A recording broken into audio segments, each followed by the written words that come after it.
नमस्कार दोस्तों, आप सभी का स्वागत है हमारे YouTube channel education for India में। आज हम आप लोगों के सामने क्लास 9 का एक पुस्तक जिसका नाम है संचयन, उसके अंदर लेसन नंबर 1 जो है गिल्लू, उसके सार के बारे में बताएंगे कि उसका एक्सप्लेनेशन करेंगे, हम व्याख्या करेंगे कि आखिर ये गुल्लू क्या है, इसकी कहानी क्या है। सबसे पहले हम आपको शुरू करने से पहले ये बता दें कि ये जो गिल्लू कहानी है वो किसके द्वारा लिखी गई है? महादेवी वर्मा द्वारा लिखी गई है। अब चलिए जान लेते हैं कि महादेवी वर्मा जी के बारे में थोड़ा सा, कि उनकी जन्म और मृत्यु कब हुई थी। तो सन 1907 में महादेवी वर्मा जी का जन्म और 1987 में इनकी मृत्यु हुई थी। भारत सरकार द्वारा इनको पद्म भूषण से भी सम्मानित किया गया है। उन्हें ज्ञानपीठ पुरस्कार से भी सम्मानित किया गया है और वे साहित्य अकादमी की फॉलो भी रही हैं।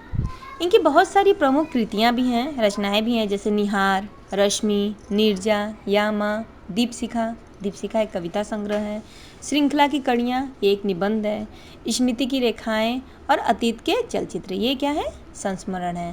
तो ये सब इनकी क्या है? महादेवी वर्मा जी की प्रमुख रचनाएं हैं। तो ये हो गया लेखक के परिचय के बारे में कि गिल्लू किसके द्वारा लिखित है, वो है महादेवी वर्मा द्वारा लिखित है। अब थोड़ा सा ये जान लेते हैं कि गिल्लू कहानी में महादेवी वर्मा जी ने किन बातों को बताया है। तो महादेवी वर्मा द्वारा लिखित जो मेरा परिवार है उसी में से चयन किया गया, उसी में से चुना गया गिल्लू एक संस्मरणात्मक गद्य रचना है। ये क्या है? एक गद्य रचना है।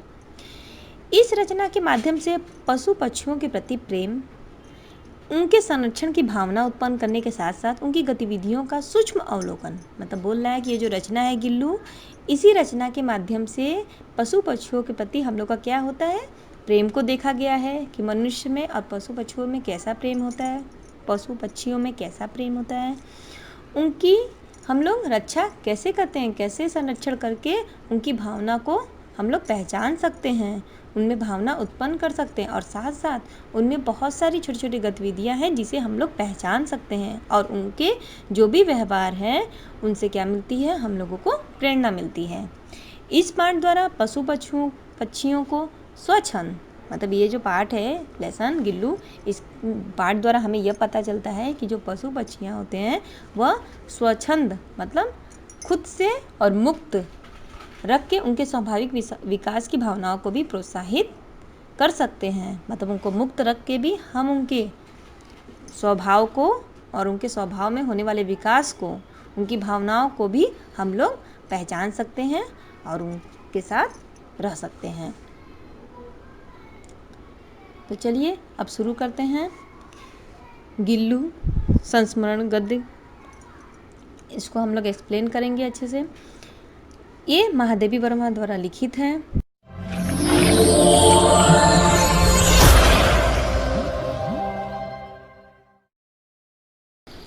सोन जूही में आज एक पीली कली लगी है। सोन जूही का मतलब है जूही का पुष्प, जो एक प्रकार के पीले रंग का होता है।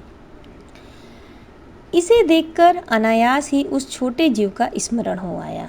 इसे देखकर मतलब इस पीली कली को देखकर लेखिका को अचानक उस छोटे से जीव, वो छोटा सा जीव कौन है? गिलहरी है, उसका स्मरण हो आया, मतलब उसकी याद आ गई। किसको? लेखिका को, जो इस लता की सघन हरितिमा में छिपकर बैठता था। कौन बैठता था इसमें? वो गिलहरी। कहाँ बैठता था? इस लता की, ये लता किसकी है? सोन जूही की लता। इस सोन जूही की लता के सघन, इस मतलब घने, हरितिमा मीन्स हरियाली, इस घने हरियाली में छिपकर बैठता था और फिर मेरे निकट पहुँचते ही कंधे पर कूदकर मुझे चौंका देता था। और फिर वो गिलहरी क्या करती थी? मेरे पास आकर मेरे कंधे पे कूदकर मुझे अचानक से चौंका देती थी। तब मुझे कली की खोज रहती थी। और जब वो ये सब काम करती थी गिलहरी, ये सब घटना होता था, तब लेखिका को किसकी खोज रहती थी? कली की खोज रहती थी। लेकिन आज लेखिका को किसकी खोज है? आज लेखिका को उस लघु प्राण मतलब उस गिलहरी के छोटे से जीवन की खोज है। तो अब शुरू होता है कि महादेवी वर्मा जी के द्वारा ये जो घटना घटित हुआ, कैसे एक छोटे से प्राण जो उनके साथ खेलता था, जब उन्होंने उनको पाला और फिर अचानक से उसकी मृत्यु हो गई। तो इन सभी घटनाओं को अब हम लोग जानेंगे कि ये सब कैसे हुआ। परंतु वह तो अब तक इस सोनजूही की जड़ में मिट्टी होकर मिल गया होगा। वो क्या हो गया होगा? अब सोनजूही की जड़ में मिट्टी होकर मिल गया होगा, क्योंकि उसको वहीं पे उसका क्रियाक्रम दफनाया गया था। कौन जाने स्वर्णिम कली के बहाने वही मुझे चौंकाने ऊपर आ गया हो। अब उनको लग रहा है महादेवी वर्मा को, शायद वो जो गिलहरी है वो इस सुनहरे कली के ही बहाने वो मुझे चौंकाने ऊपर आ गई हो, क्योंकि वो तो अब नहीं है, वो उसी सोनजूही के वृक्ष के नीचे दबा हुआ है। तो शायद हो सकता है वो कली बनकर ही मुझे चौंकाने आ गई हो, जैसे वो उसके ऊपर गिलहरी लेखिका के ऊपर उछल कूद करके चौंकाती थी। तो अब कहानी शुरू होती है यहाँ पे कि अचानक एक दिन सवेरे कमरे के बरामदे में आकर मैंने देखा। लेखिका क्या करती हैं? अचानक एक दिन सुबह आती हैं और बरामदे में आकर देखती हैं। क्या देखती हैं? कि 2 कौवे एक गमले के चारों ओर चोंचों से छुओवल खेल खेल रहे हैं। लेखिका देखती हैं कि 2 कौवे हैं जो एक गमला है और उसके चारों ओर क्या खेल खेल रहे हैं? छुआ छुओवल मीन्स होता है चुपके से छू कर छुप जाना और फिर छूना। तो ये एक खेल है जो वो 2 कौवे खेल रहे हैं। कहाँ खेल रहे हैं? गमले के चारों ओर। यह काकभुशुंडी भी विचित्र पक्षी है। अब लेखिका बता रही हैं कि ये जो कौवा है यह भी बहुत कैसा है? बहुत ही विचित्र पक्षी है। एक साथ समादरित मीन्स होता है विशेष आदर, कि एक साथ विशेष आदर। अनादरित मीन्स आदर का अभाव, तिरस्कार, आदर का अभाव होना, तिरस्कार करना। और अति सम्मानित मीन्स बहुत ज़्यादा सम्मानित करना, या फिर अति अवमानित, बहुत ज़्यादा अपमान करना।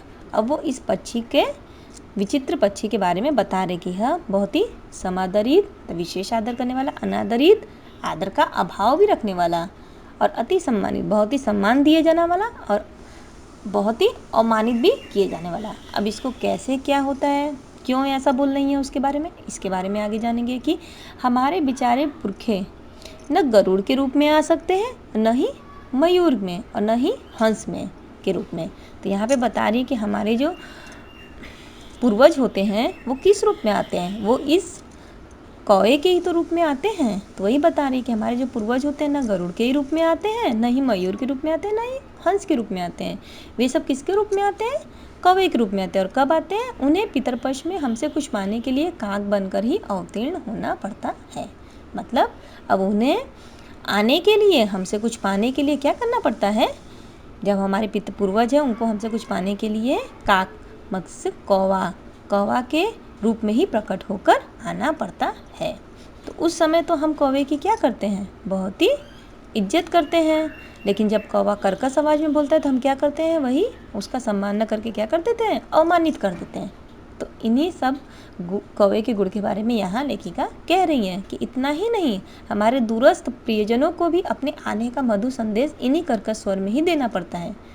कहते हैं ना कि जो कौवा जब छत के ऊपर बैठ के काँव काँव करता है तो लगता है कि कोई आ रहा है। तो वही लेखिका कह रही है कि ये अपने इस कर्कश आवाज़ में जब काँव काँव करता है तो हमें बताता है कि दूर से आपके कोई प्रियजन आ रहे हैं या आपको याद कर रहे हैं। और दूसरी ओर हम जब कौवा और काँव काँव करने का अवमानना के अर्थ में ही प्रयोग करते हैं, और हम लोग क्या करते हैं? कौवे के काँव काँव को अवमानना करते हैं, मतलब काटनों को न भाने वाली आवाज़ बोलते हैं। मेरे काक पुराण के विवेचन में अचानक बाधा आ पड़ी। अब कह रही हैं कि वो जो विवेचना कर रही हैं उसमें अचानक से क्या आ पड़ी? एक बाधा आ पड़ी, क्योंकि गमले और दीवार की संधि में छिपे एक छोटे से जीव पर मेरी दृष्टि रुक गई।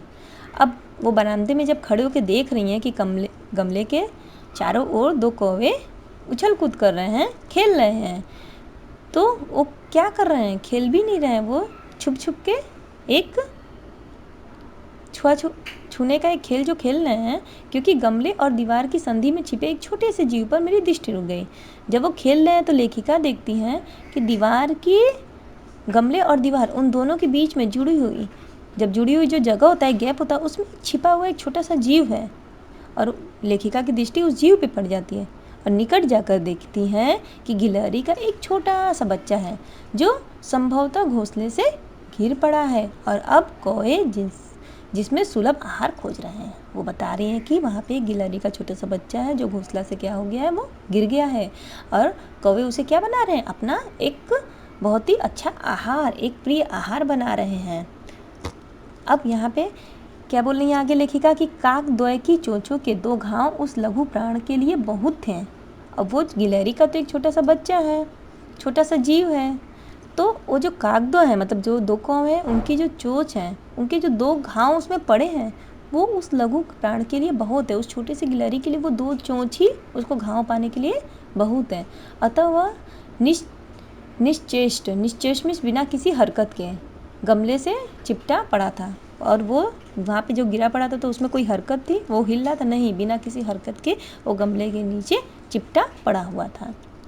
सबने कहा कौवे की चोंच का घाव लगने के बाद यह बच नहीं सकता, अतः इसे ऐसे ही रहने दीजिए। बाकी लोग थे वो लोग बोल रहे थे कि इसको कौवे ने मारा है, इसका चोट सही नहीं होगा, ये बच नहीं पाएगा, ये मर जाएगा, इसको ऐसे ही रहने दिया जाए। परंतु लेखिका का मन नहीं माना और उसे हौले से उठाकर मीन्स धीरे से उठाकर अपने कमरे में ले आई और फिर रुई से उसका जो ब्लड, जो खून निकल रहा था, उसको पोंछकर उनके घाव पर क्या लगाया, मरहम लगाया। कौन सा मरहम? पेनिसिलिन का एक मरहम लगाया। फिर क्या किया लेखिका ने कि रुई की पतली बत्ती को दूध में भिगोकर जैसे जैसे उनके नन्हे से मुख में लगाई पर मुंह खुल न सका। अब क्या कर रही हैं, रुई की पतली से बत्ती को दूध में भिगो रही हैं और धीरे धीरे उसके छोटे से मुंह में लगाती हैं, लेकिन उसका मुंह खुल नहीं पाता है और दूध की बूंदें दोनों ओर लुढ़क जाती हैं। क्या होती हैं? उसके दोनों मुंह के दोनों तरफ से दूध की बूंदें चली जाती हैं। कई घंटे तक उपचार के उपरांत वो कई घंटे तक उसका क्या करती रही, ख्याल रखती रही। उसके बाद उसके मुंह में एक बूंद पानी टपकाया जा सका। अब उसके मुंह में क्या किया जा सका, उसका उपचार करने के बाद बहुत घंटे बाद उसके मुंह में एक बूंद पानी डाला गया। तीसरे दिन वह इतना अच्छा और आश्वस्त मीन्स निश्चिंत, तीसरे दिन वह इतना अच्छा हो गया कि मेरी उंगली अपने 2 नन्हे पंजों से पकड़कर नीले कांच के मोतियों जैसी आंखों से इधर उधर देखने लगा। अब वो क्या किया, वो मेरी उंगली को, दोनों उंगली को क्या किया, अपने हाथों से पकड़ लिया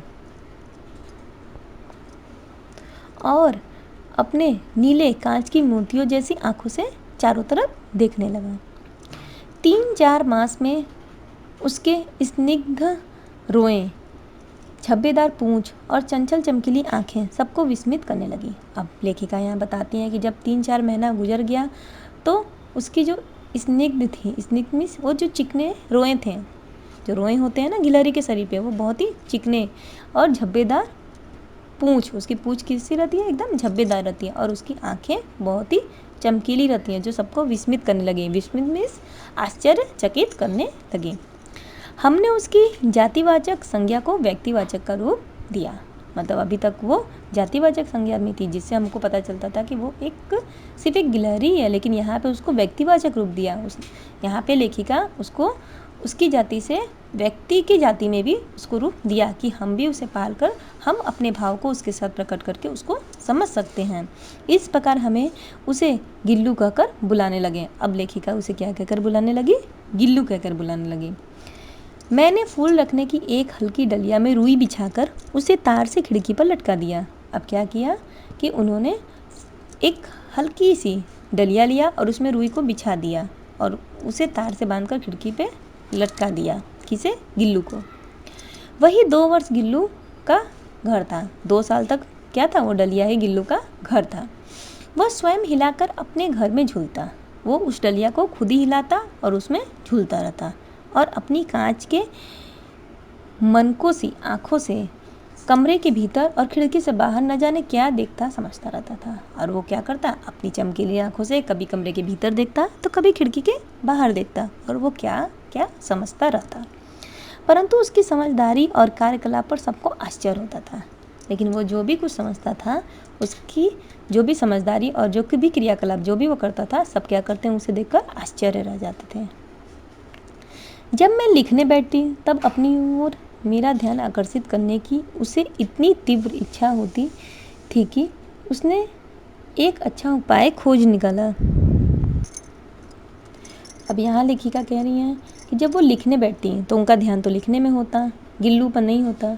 तो गिल्लू भी क्या किया, एक उपाय निकाला कि कैसे लेखिका का ध्यान अपनी ओर आकर्षित किया जाए। तो क्या करता, वो मेरे पैर तक आकर सर से पर्दे पर चढ़ जाता है। अब वो गिल्लू क्या करता, लेखिका के पैर पर आता और वहाँ से कहाँ चढ़ जाता, पर्दे पर चढ़ जाता। और जिस तेज़ी से वो पैर से पर्दे पर चढ़ता, उसी तेज़ी से वो पर्दे से उतरता। और यह दौड़ने का क्रम वो तब तक करता रहता जब तक उसे पकड़ने के लिए मैं उठ नहीं जाती। मतलब लेखिका जब तक उठ नहीं जाती तब तक गिल्लू ये क्रिया करता रहता। कभी मैं गिल्लू को पकड़कर एक लंबे लिफाफे में इस प्रकार रख देती कि उसके अगले 2 पंजे और सिर के अतिरिक्त सारा लघुघात लिफाफे के भीतर बंद रहता। मतलब कभी कभी लेखिका क्या करती, गिल्लू को पकड़ लेती और एक लंबा सा लिफाफा लेती और इस लिफाफे में उसे रखती और इस प्रकार रखती कि उसके आगे के जो 2 पंजे वो बाहर रहते और सिर, ये 2 चीज़ बाहर रहते हैं। बाकी उसका जितना भी लघुघात में छोटा शरीर, उसका जितना भी छोटा शरीर है वो सब कहाँ रहता है, लिफाफे के अंदर रहता है। इस अद्भुत स्थिति में कभी कभी घंटों मेज पर दीवार के सहारे खड़ा रहकर वह अपनी चमकीली आंखों से मेरा कार्यकलाप देखा करता। अब इस तरह की स्थिति में वह कभी कभी घंटों, जब तक लेखिका काम करती रहती, लिखती रहती, तब तक वो घंटों अपनी चमकीली आंखों से बैठकर ऐसे ही मुझे देखता रहता कि मैं क्या कर रही हूँ। भूख लगने पर चिक चिक करके मानो वह मुझे सूचना देता और काजू या बिस्किट मिल जाने पर उस स्थिति में लिफाफे से बाहर वाले पंजों से पकड़कर उसे कुतरता। जब उसे भूख लगती तो कौन सी आवाज़ निकालता, चिक चिक की आवाज़ निकालता और चिक चिक की आवाज़ निकाल के मुझे बताता कि मुझे कुछ खाने के लिए चाहिए। तो फिर मैं उससे क्या देती, लेखिका उसको क्या देती, काजू या बिस्किट देती। और जब उसको काजू या बिस्किट मिल जाता तो क्या करता, उसके लिफाफे से जो बाहर पंजे निकले हुए रहते और उसका सिर निकला हुआ जो रहता, तो पंजे से उस काजू या बिस्किट को पकड़ कर और कुतर कुतर कर वो उसको खाने लगता। फिर गिल्लू के जीवन का प्रथम बसंत आया। अब गिल्लू के जीवन का क्या आया, पहला बसंत का महीना आया। नीम चमेली की गंध मेरे कमरे में हौले हौले आने लगी। अब किसकी गंध आने लगी, बसंत में क्या होता है, नीम और चमेली की गंध आने लगती है। तो नीम और चमेली की गंध मेरे कमरे में धीरे धीरे, हौले हौले मीन्स धीरे धीरे आने लगी। बाहर की गिलहरियाँ खिड़की की जाली के पास आकर चिक चिक करके न जाने क्या कहने लगी। अब बाहर की भी जितनी गिलहरियाँ थी वो भी क्या करती, जहाँ गिल्लू रहता खिड़की के पास, वहीं खिड़की के पास आकर, और खिड़की में जाली लगी रहती तो उसी जाली के पास आकर चिक चिक की आवाज़ निकाल कर न जाने क्या क्या वो कहती। गिल्लू को जाली के पास बैठकर अपनेपन से बाहर झांकते देखकर मुझे लगा कि इसे मुक्त कर देना चाहिए। अब लेखिका सोचती हैं कि अब क्या करना चाहिए, गिल्लू को उसको मुक्त कर देना चाहिए, उसे भी आज़ादी से जीवन जीना चाहिए। तो मैंने कीले निकालकर जाली का एक कोना खोल दिया। अब लेखिका क्या की, जाली का एक कोना कील निकालकर खोल देती हैं और इस मार्ग से गिल्लू ने बाहर जाने में सचमुच ही मुक्ति की सांस ली। अब गिल्लू क्या किया, वहाँ से बाहर चला गया और बाहर जाकर एक मुक्ति का सांस लिया। इतने छोटे जीव को घर में पले कुत्ते बिल्लियों से बचाना भी एक समस्या ही था। लेखिका भी सोच रही थी कि इतने छोटे से जीव को अगर मैं रखूँगा तो इसको भी तो कुत्ते बिल्ली से बचाना होगा, तो उसको बचाना भी तो एक समस्या ही है। उसको समस्या देखती थी। इतने छोटे जीव को घर में पले कुत्ते और बिल्लियों से बचाना भी एक समस्या ही था, एक समस्या जैसा लगता था। आवश्यक कागज पन्नों के कारण मेरे बाहर जाने पर कमरा बंद ही रहता था। जब उन्हें कोई काम होता, जब लेखिका बाहर जाती तो उनका कमरा क्या रहता था, बंद रहता था। मेरे कॉलेज से लौटने पर जैसे ही कमरा खोला गया और मैंने भीतर पैर रखा, वैसे ही गिल्लू अपने जाली के द्वार से भीतर आकर मेरे पैर से सिर और सिर से पैर तक दौड़ लगाने लगा। अब वो तो सोचती हैं कि मैंने उसको आज़ाद कर दिया, लेकिन फिर क्या होता, जैसे वो काम करके वापस आती, कॉलेज से लौटती और कमरा को खोलती तो उसके पहले ही गिल्लू भीतर आ जाता, अंदर आ जाता और लेखिका के पैर से वैसे ही जैसे वो कुत्ता है, लेखिका के पैर से सिर से पैर तक दौड़ने लगता। वो जाली के ही, जिस जाली के माध्यम से वो बाहर जाकर खेलता, उसी जाली के ही माध्यम से वो अंदर आकर लेखिका के पास आ जाता, लेखिका के आने से पहले। तब से यह नित्य का क्रम हो गया। अब वो क्या करता है, डेली जब लेखिका बाहर जाती तब वो भी बाहर चला जाता जाली के माध्यम से, और जब वो आती तो उससे पहले भी वो अंदर आके लेखिका के ऊपर छलकूद करता। मेरे कमरे से बाहर जाने पर गिल्लू भी खिड़की की खुली जाली की राह बाहर चला जाता और दिन भर गिलहरियों के झुंड का नेता बना हर डाल पर उछलता कूदता रहता। अब क्या बोल रही है कि वो बाहर जाके गिलहरियों का क्या बन जाता, उस झुंड का नेता बन जाता। अब नेता बनकर उछलता कूदता रहता और ठीक 4 बजे वो खिड़की से भीतर आकर अपने झूले में झूलने लगता।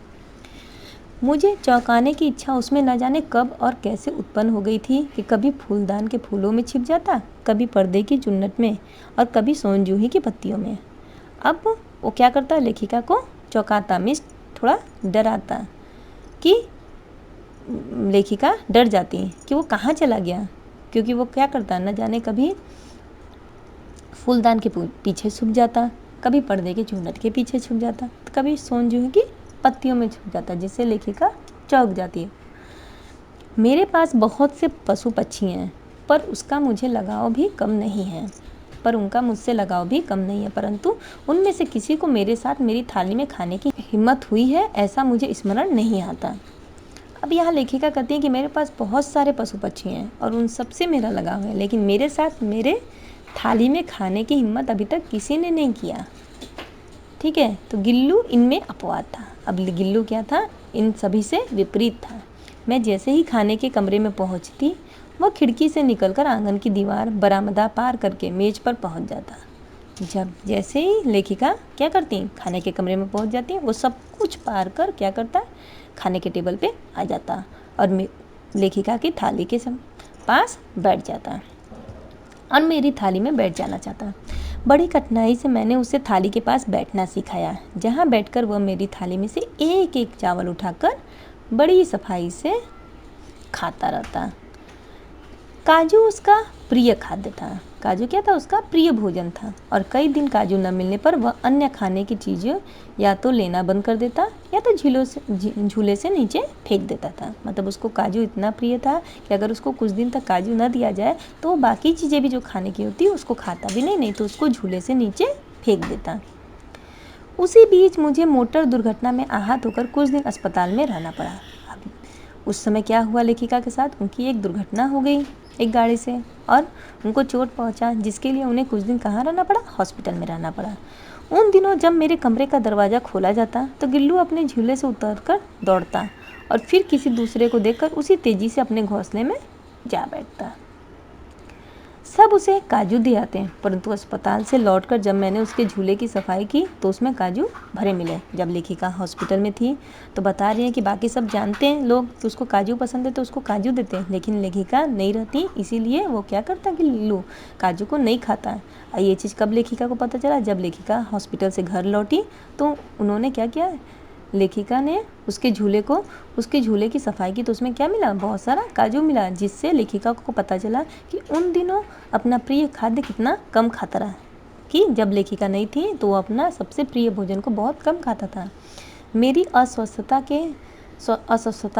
में वह तकिए पर सिरहाने बैठकर अपने नन्हे नन्हे पंजों से मेरे सिर और बालों को इतने हौले हौले सहलाता रहता कि उसका हटना एक परिचारिका के हटने के समान लगता।